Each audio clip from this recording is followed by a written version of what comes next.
हा उतारा समर्थ रामदास यांच्या दासबोध ग्रंथातील असून यात उत्तम गुण व आदर्श आचरणाची शिकवण दिली आहे.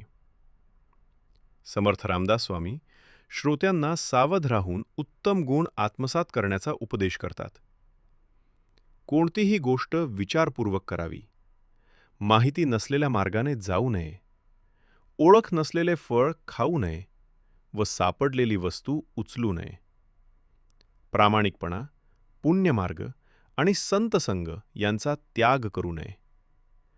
आळस, चुगली, वादविवाद, बढाईखोरपणा आणि पैज यांपासून दूर राहावे. कुणालाही दुःख देऊ नये. विश्व. श्रोतेन व्हावे सावधान. आता सांगतो उत्तम गुण. जेणेकरिता बाणे खूण, सर्वज्ञपणाची. कवी श्रोत्यांना सावधपणे ऐकण्यास सांगतात. ते असे गुण सांगणार आहेत की ते आचरणात आणल्यास माणूस ज्ञानी व विवेकी बनतो. वाट पुसल्याविण जाऊ नये, फळ ओळखिल्याविण खाऊ नये, पडली वस्तू घेऊ नये. येकायेकीन. कोणत्याही ठिकाणी माहिती नसताना जाऊ नये, ओळख नसलेली फळं खाऊ नयेत, रस्त्यात सापडलेली वस्तू उचलू नये, कोणतेही काम विचार न करता करू नये, जनीन आर्जव तोडू नये, पापद्रव्य जोडू नये, पुण्यमार्ग सोडू नये. कदाकाळीन. लोकांशी प्रामाणिकपणे वागणे सोडू नये, पापाने मिळवलेले धन गोळा करू नये, चांगल्या आणि पुण्याच्या मार्गाचा त्याग करू नये. तोंडाळसी भांडो नये, वाचाळासी तंडो नये, संतसंग खंडू नये. अंतर्यामी. जास्त बोलणाऱ्या लोकांशी वाद घालू नये, बडबड करणाऱ्यांशी भांडू नये, संतांचा सहवास कधीही सोडू नये, आळसे सुख मानू नये, चाहाडी मनास आणू नये, शोधिल्याविण करू नये कार्य काही. आळसात सुख मानू नये, चुगली व निंदा करण्याची सवय लावू नये, कोणतेही काम पूर्ण माहिती घेतल्याशिवाय करू नये. सभेमध्ये लाजू नये, बाष्कळपणे बोलू नये, पैज होड घालू नये. काही केल्या.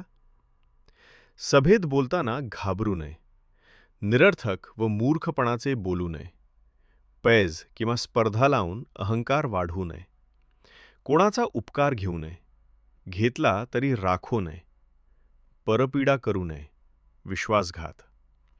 शक्यतो कोणावर उपकाराचे ओझे ठेवू नये, दुसऱ्यांना त्रास देऊ नये, कुणाचाही विश्वासघात करू नये, व्यापकपण सांडू नये, पराधीन होऊ नये, आपले वोझे घालू नये, कोणी येकासी. मोठेपणा, उदारता आणि विशाल विचार सोडू नयेत, दुसऱ्यांवर अवलंबून राहू नये, स्वतःची जबाबदारी दुसऱ्यांवर टाकू नये. सत्यमार्ग सांडू नये, असत्य पंथे जाऊ नये, कदा अभिमान घेऊ नये. असत्याचा. सत्याचा मार्ग सोडू नये, असत्याच्या मार्गाने जाऊ नये, खोटेपणाचा अभिमान बाळगू नये. अपकीर्ती ते सांडावी, सत्कीर्ती वाढवावी, विवेकेन दृढ धरावी वाट सत्याची. वाईट कीर्ती टाळावी, चांगली कीर्ती वाढवावी, विवेकबुद्धी कायम ठेवावी आणि सत्याच्या मार्गाने चालावे. याप्रमाणे या कवितेत समर्थ रामदासांनी आदर्श जीवनासाठी आवश्यक असलेले सद्गुण सांगितले आहेत.